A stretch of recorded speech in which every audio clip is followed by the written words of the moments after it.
So I think a round of applause is in order for this fight. Kashimo versus Hikari, brilliant, phenomenal. Pretty much everything Kaisen fans ever wanted. It's got this emotional response to it, it has an uncertainty, it has this intimate fighting and power prowess. It's beautiful through and through. What's not to love about it? Over the weeks, we have seen this fight expand and unfold down many different avenues, many great avenues. And it's made me very excited for the future of the Culling games, how it's going to change and more specifically react to this event. Because this fight between Hikari and Kashimo does a lot power scaling wise, does a lot for the Culling games arc structure and where it wants to format specific events, as well as how nervous we should be going forward. There's a good reason for this, right? This fight works really well because of a multitude of different things. One that spans all the way through the story, from the very early chapters, from the Yuta fight prior, as well as mimicking stuff directly from Shibuya. So where do we start? For this example, there's one thing that Shibuya does that is vitally important to its success. The reason why it is so entertaining is because its foundation is laid right before everything happens. Gojo is sealed away. Our most powerful individual that can handle anyone, that could solve basically any problem, going into one of the biggest arcs of the story, is not available. For us, as readers, as fans, as people that enjoy this story, we know this is a bad thing. We know this is a time of desperation, a time of uncertainty, a time of how are we going to get through this alive if Gojo is not here. That feeling that you had when Gojo got sealed away, all of these thoughts and ideas and horrible circumstances combining together because of it, is exactly what made Shibuya so successful. And a lot of it is enhanced by the fact that you didn't actually see it coming. Funny enough, the Hikari and Kashimo fight does this exact same thing. It tries to mimic and recreate that exact same response, that uncertainty, that level of desperation, the uneasiness that you feel within this fight. And I guarantee you probably recognize a portion of it. If you have anywhere within this situation said to yourself, I don't know who's going to win, I am unsure about this outcome. Will Kashimo live or die, or will Hikari live or die? Akutami has already won. Akutami has gave purpose to this fight and its intention of what it's actually building. So regardless of the outcome, whether this character dies or this character wins, Akutami has already capitalized massively on this fight in itself. Everything from here is just extra benefits, stuff for us to indulge within, to potentially cry or cheer for the victor, depending on whose side you're on. Speaking of that, if you are torn between which character to root for, Akutami has also made that very purposeful. Kashimo isn't the most identifiable individual. He's not someone that has been built up for many chapters, yet somehow the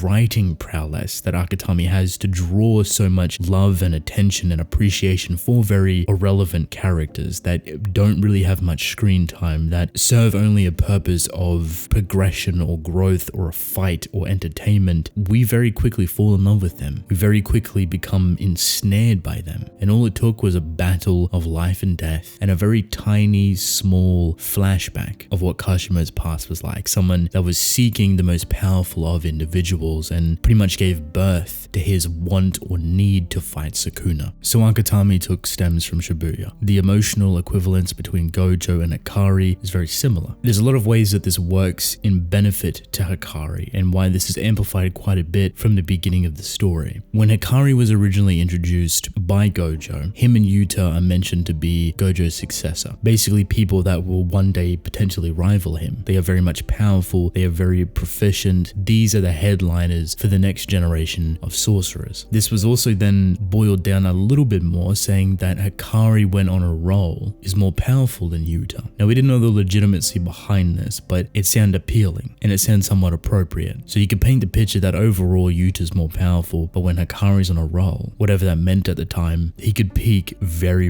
high. So there's the groundwork, there's the foundation. In our mind, for the longest of time, we've connected the pinnacle, the peak of power, one of the most strongest individuals to the name that is Hikari. Yet this fight has been anything but a showcase of the strongest individual. It has been a fight of desperation and uncertainty, thus taking that exact same emotional response that Shibuya had. We don't know who's going to win. Even though we know that Hikari is one of the strongest individuals, he's struggling. He's fighting for his life with everything on the line to take out Kashimo. He's definitely having fun while doing it, but this isn't a pushover fight. This is someone that has been immortal for 4 minutes and 11 seconds with infinite cursed energy and can constantly heal himself instinctively. And the character character that is Kashimo still providing such a difficult hurdle for Hikari to jump over, for Hikari to decimate. Do you know what this does to our understanding of the Culling games? Where the power sits currently, how it's going to warp and change and potentially manipulate itself into something very scary. How do you one-up this fight? The Culling games has been nothing but continuously one-upping itself, doing bigger, better, more powerful, more emotional, more intuitive, more intimate, whatever it may be. In some way, shape or form, every fight or interaction that came after was higher than its original. This is a really standard way of writing. It's progressive. It's this ascension of climatic tension, and it is beautiful. It is super addicting, but for this to work, you need to lay all of your stuff in order so it can successfully rise over time. We're only within the beginning of the Culling games, and we're already seeing one of our most powerful characters struggle to kill another character that's only 400 odd years old. Do you see the very jarring distinction for the rest of the Culling games arc? Something has to change. There's kind of only one power that we haven't seen, which also aided to the successfulness of this Hikari and Kashimo fight, and that is Yuta's domain. Funny enough, this was also a brilliant way for Akutami to direct all of our attention into this Hikari and Kashimo fight very instantly, for us to accept it and to acknowledge it and move into it rapidly. There was barely any building blocks for it because it all took place within Yuta's fight. See, we were excited for Yuta. We knew he was one of the most strongest characters, and we've seen such a beautiful showcase of him going up against many different individuals with high class powers. Yet as soon as we got to the domain, it stopped. It was interrupted. Something that we wanted so desperately, we didn't actually get, and we were fiending. We were going through withdrawals. We needed that domain. In comes Hikari, and we get his domain almost instantly for no reason other than because he can, and because we needed it. Arguably, he opened up his domain to probably the most unproblematic, unnecessary person of all time. Looking back on it, it definitely seemed like that. But it was a great way to get past all of the formalities of his domain introduction, the explanation, how it works, because it was very massive and for a lot very convoluted. I understand that. But also the fight was only a teaser of what's to come. So we knew a lot about his domain, but we didn't get a great showcase of it. Just the bits and bobs, the extra little side things. Very quickly, this steamrolled into Kashimo's introduction and him obliterating Panda on the spot. Panda did not stand a chance, and I kind of feel bad for him because I always thought potentially Panda would also get some sort of power up, some sort of rise and elevation to become at least efficient within the Culling game structure. I don't necessarily see that anymore. Kashimo was an undeniably unfair encounter, but Panda's still alive and we had a very emotional moment with him, and very quickly Hikari arrives, opens up his domain, and we get a full-fledged fight. The best thing about this fight, and something that Akutami does so beautifully, is that this isn't a showcase of powers. Yes, the domain is the equivalent of an amplifier, something that is pushing Hikari further and further and giving him all of these incredible feats, but at its core is intimate. It's hand-to-hand combat. It's two individuals bearing their fangs at each other, wanting the thrill of this fight, earning for the thrill of this fight, and absolutely indulging within it, loving every moment of it. These characters are almost identical in how they view fighting and what they want to gain from it. Kashimo wants to go up against the strongest of strongest, and Hikari wants to feel alive and feel the energy and the music, and you see that represented in the way he moves, has a lot of dance action, he has a lot of flowiness to himself, and Kashimo has so much unrivaled energy, which perfectly encapsulates his ability, which is lightning or electricity, something that is shown to be very explosive, very viral and destructive. Do you see how the way they fight, the way they move, the way they interact with each other is directly correlated to their abilities, which on top of that is directly correlated to their mental or emotional states. This is a clash of both of their identities together, and all of the foundation has been there for quite some time. It's taking bits and pieces of Shibuya, taking our pre-acknowledgement of Hikari, a little bit of a showcase or introduction to Kashimo right at the beginning of the Culling games, and mixing it all together to create such a perfect encounter. Regardless of this outcome, Akutami has successfully done what he set out to do. He's made you conflicted, he's made you unsure, he's made you desperate for answers, and on the side, he's even made you pick different teams. Team Kashimo, Team Hikari. Without a doubt, I have loved every moment of this fight. There is a lot more to it than just two guys throwing hands, but if you want to take it as just two guys throwing hands, by all means go for it, because it is a beautiful showcase of that. Regardless of the outcome, I'm extremely curious on how the Culling game changes after this. Arguably, we have seen the pinnacle of all of our characters fighting, and Hikari is seemingly the last person that's going to cap it off. So the story will most likely change, it will shift. Mind you, we have barely seen anyone or interacted with anyone from 1,000 years ago.